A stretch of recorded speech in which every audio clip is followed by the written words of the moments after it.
పెళ్ళైనా పండగైనా వేడుక ఏదైనా పట్టు చీరల ప్రత్యేక వేదిక వారాహి సిల్క్స్.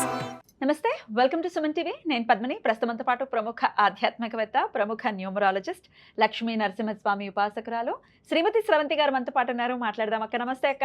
నమస్తే పద్మిని. అక్క, రేపు 9వ తారీఖు ఆషాఢ బహుళపక్ష ఏకాదశి వచ్చేస్తోంది. కామిక ఏకాదశి. ఏకాదశి వైశిష్ట్యం మీకు ద్వారా తెలుసుకోవాలనుకుంటున్నాను. అలాగే ఖచ్చితంగా ఎప్పుడెప్పుడా అని ఏకాదశి వీడియో, మీ వీడియో ఎస్పెషల్లీ దే ఆర్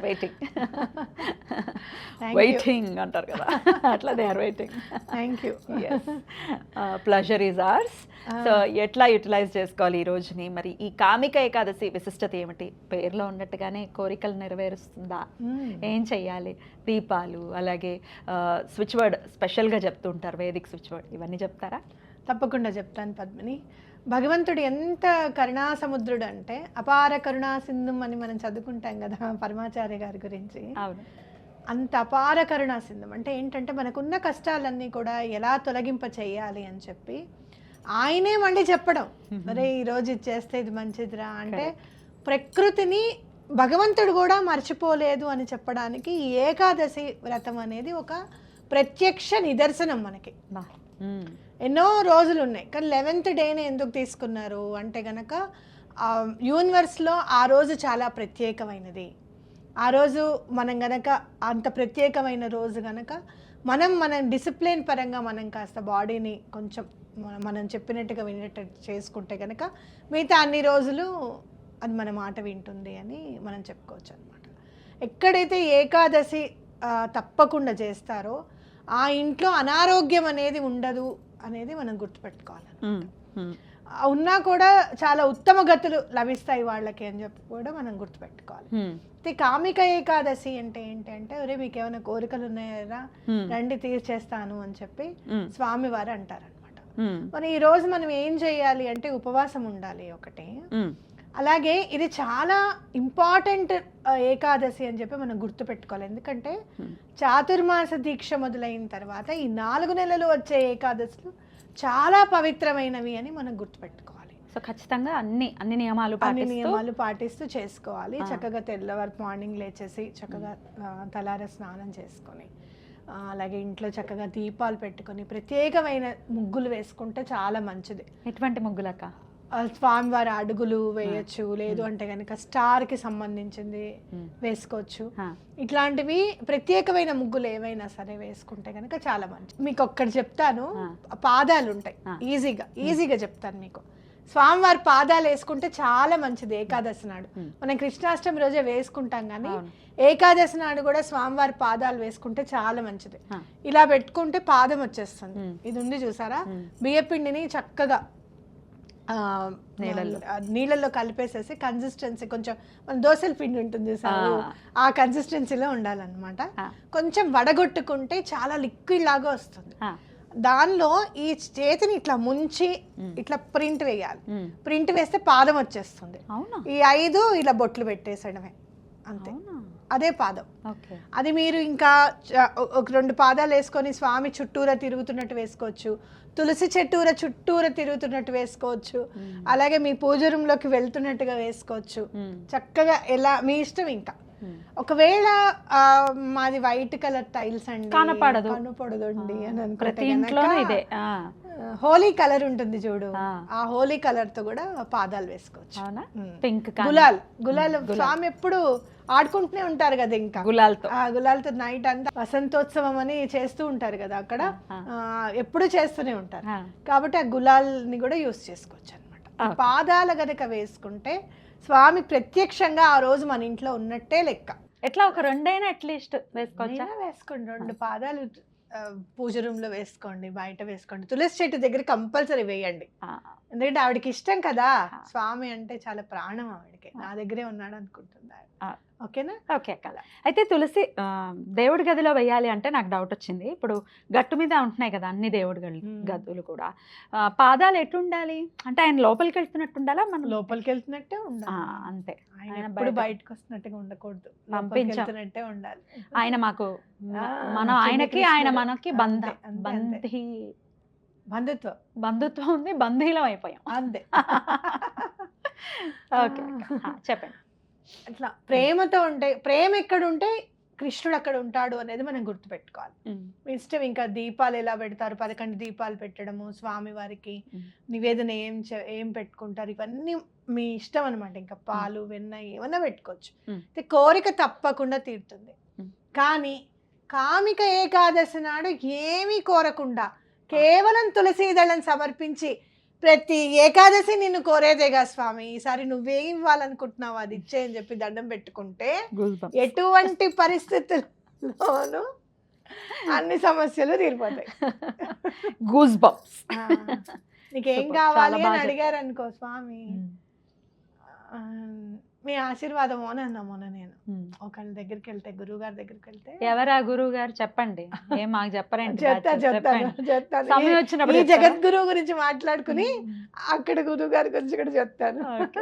అలా మనము అంటే ఎప్పుడైనా సరే మనం భగవంతుడి దగ్గర కొంచెం లౌక్యం, కాస్త లౌక్యం యూజ్ చేసామనుకో ఆయన మనకి బందీ అయిపోతాడు.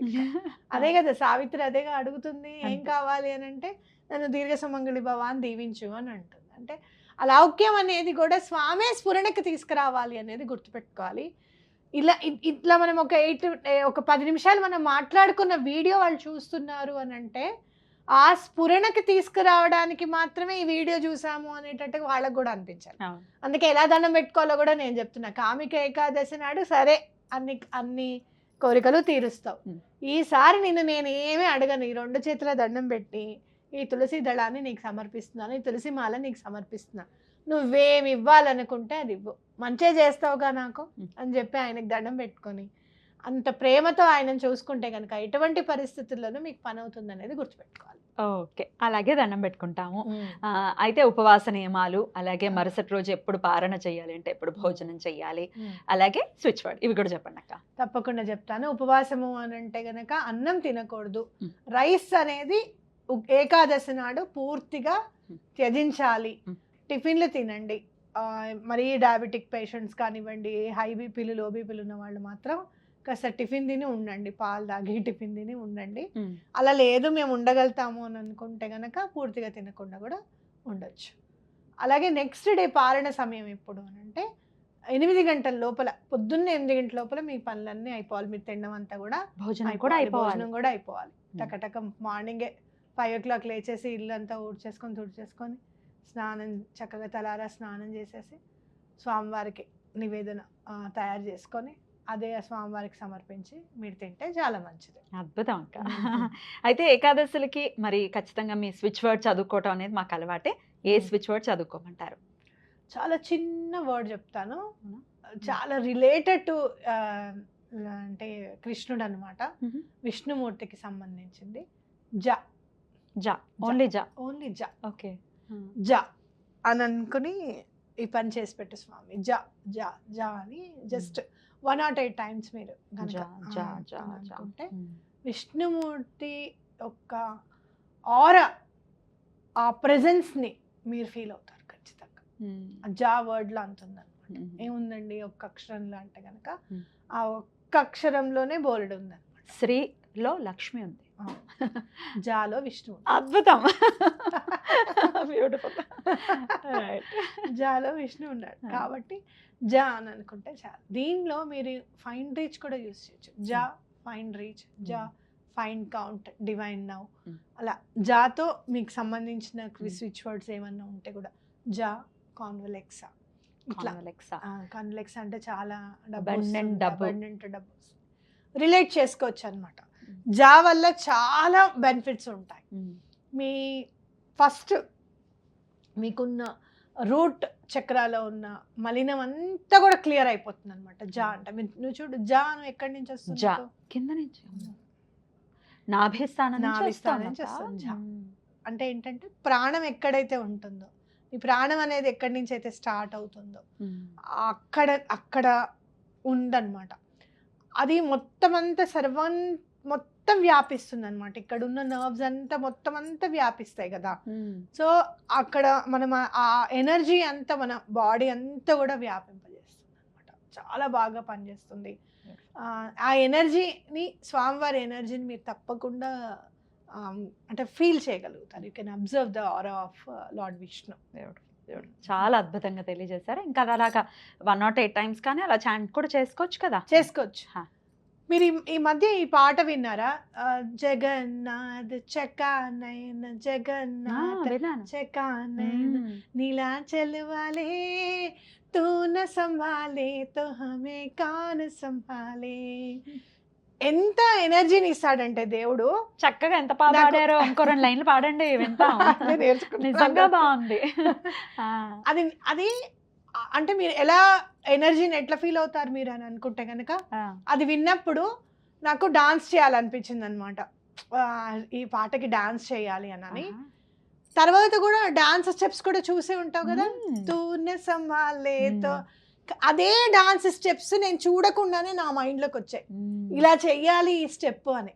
అంటే ముందు నుంచి ఇట్లా వెనకాలకి వెళ్ళి ఇలా వచ్చి ఇలా ఇలా అంటాడు చూడు, తూనే సంభాలేతో కౌన్ హామే సంభాలి అని. ఆ స్టెప్ నా మైండ్లో అదే రకంగా డిజైన్ చేయబడింది. తర్వాత ఒక 2 days తర్వాత ఆ స్టెప్ చూసేవరకలే నేను ఆశ్చర్యపోయాను. అదే జగన్నాథ్ని ఆయనే డాన్స్ చేస్తున్నట్టుగాను, ఇంకా చిన్నపిల్లలు డాన్స్ చేస్తున్నట్టుగా క్రియేట్ చేశారు. కానీ సేమ్ స్టెప్. అంటే మనం ఒక మనసుతో ఆయనను కనుక పిలిస్తే కనుక నేనున్నాను నీ వెంట అని ఖచ్చితంగా చూపిస్తాడు. అలానే మీరు జ అన్న వర్డ్తో, అందుకే ఆయన జగన్నాథుడయ్యాడు. అద్భుతం. పూరిలో జగన్నాథుడు. జ అంటే ఏంటంటే జగన్నాథుడే నీతో ఉంటాడు అనేది ఖచ్చితం. ఇది జగన్నాథుడే చెప్పించాడు ఖచ్చితంగా. మా సుకృతం అది మేము వినటం అనేది ఖచ్చితంగా. ఇంకా కాబట్టి మీరు తప్పకుండా చేయండి, చాలా బాగా రిజల్ట్ వస్తుంది మీకు. సూపర్ అక్క, ఎంత బాగా చెప్పారో, మనసుకు హత్తుకునేలాగా. ఖచ్చితంగా చేసుకుంటాం. కామిక ఏకాదశిని ప్రతి ఒక్కరూ కూడా వినియోగించుకోవాలని సందర్భంగా మనవి చేస్తూ బోల్డ్ అండి కృతజ్ఞతలు. నమస్తే అక్క. నమస్తే.